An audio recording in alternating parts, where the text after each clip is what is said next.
আমরা যে দেশের মধ্যে বসবাস করি, যে রাষ্ট্রের মধ্যে আমরা বসবাস করি, গতকালকে একটি ভিডিও ফুটেজ ভাইরাল হয়েছে, আপনারা দেখবেন।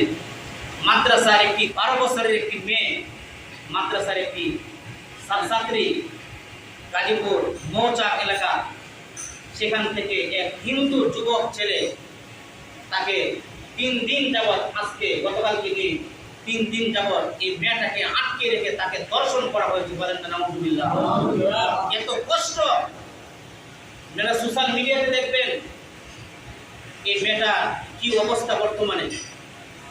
আমরা এই দেশের রাষ্ট্রপ্রধান যিনি আছেন ডক্টর ইউনূস সাহেব, আপনাকে 5 আগস্টের পরে এই দেশের গণ অভ্যুত্থান, এই দেশের ছাত্র জনতা, ওলামায়ে কেরাম, তৌহিদি জনতা, যত রাজনীতিবৃন্দ যারা রয়েছে, প্রত্যেকেই এই দেশকে স্বাধীন করেছে। কথা বলেন ঠিক কিনা?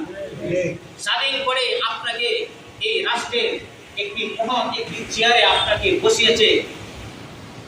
যাকে এই দেশ থেকে যাকে পালাতে বাধ্য করেছিল, সে ইসলাম বিদ্বেষী হয়ে কাজ করেছিল। এই জন্য তার পিছনে বাংলাদেশের মানুষ ঐক্যবদ্ধ হয়ে তাকে এই দেশ থেকে পালাতে বাধ্য করেছে। কথা বলেন ঠিক কিনা? আমরা ডক্টর ইউনূস সাহেবকে পরিষ্কার ভাষায় আমরা বলতে চাই, আমরা আপনাকে বড় আশা ভরসা করে আপনাকে আমরা ওই চেয়ারের মধ্যে বসিয়েছি। আমরা জানি আপনার দ্বারা কোনো ইসলাম বিদ্বেষী কোনো কাজ হবে না। আপনি যখন এই চেয়ারে যখন বসলেন, তখন আপনার বিরুদ্ধে যেভাবে ষড়যন্ত্র হয়েছিল, এই দেশের যত সংখ্যালঘু ছিল তারা প্রত্যেকটি ইন্ডিয়ার বর্ডারের কাছে গিয়ে আপনার নামে তারা নালিশ করেছিল। কথা বলেন ঠিক কিনা? এই নালিশকে মুছে ফেলার জন্য বাংলাদেশের উলামায়ে কেরাম, যত মন্দির রয়েছিল, হিন্দুদের যত উপাসনালয় রয়েছিল, প্রত্যেকটি উপাসনালয় পাহারা দিয়েছিল। কথা বলেন ঠিক কিনা? কিন্তু আপনি এমন ভাবে ইসলাম বিদ্বেষী, আপনার আসার পরে এই 1 বছরের মধ্যে আমার কোরআনকে নিয়ে অবমাননা করা হয়, মাদ্রাসা ছোট ছোট মাসুম বাচ্চাদেরকে নিয়ে অপহরণ করে তাকে দর্শন করা হয়, এমনটা তো আপনার কাছ থেকে আমরা আশা করি নাই। কথা বলেন ঠিক কিনা? আমরা বলতে চাই, আপনি এই চেয়ারে বসে থাকেন, আমাদের কোনো আপত্তি নাই। আমরা আপনার কাছ থেকে একটা চাই, এই দেশের সংবিধানের মধ্যে এমন একটি আইন আপনি চালু করে দেন, কোরআন হাদিসের বিরুদ্ধে যে নাস্তিক কুলাঙ্গার কোনো আঘাত করবে, কোনো শিশুকে দর্শন করবে, তাকে হয়তো ক্রসফায়ার আর না হয়তো তাকে দ্রুত আইনের বিচারে তাকে ফাঁসির কাস্টে ঝুলাতে হবে। কথা বলেন। আমরা মুসলিম রাষ্ট্রের মধ্যে বসবাস করতে 95% মুসলিম রাষ্ট্রে বসবাস করি, কিন্তু এই বিষয়গুলো যখন আমাদের সামনে যখন উঠে আসে, আমাদের বড় লজ্জা হয়।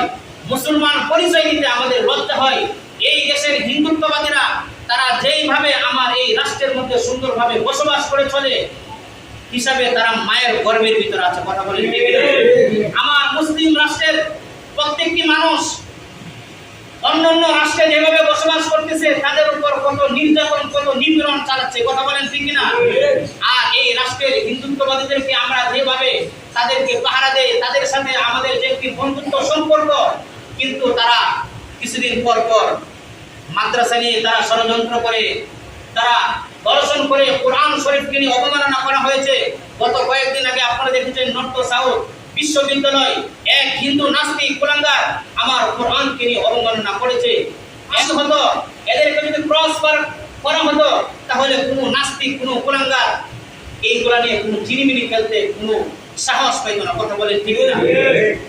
আমরা মুসলমান হিসাবে আমাদের দাবি একটাই, আমরা এই দাবি জানাতে চাই, এই দেশের সংবিধানের মধ্যে কোরআন বিদ্বেষী যে নাস্তিক কোনো কথা বলবে, আল্লাহর রাসূলের বিরুদ্ধে কথা বলবে,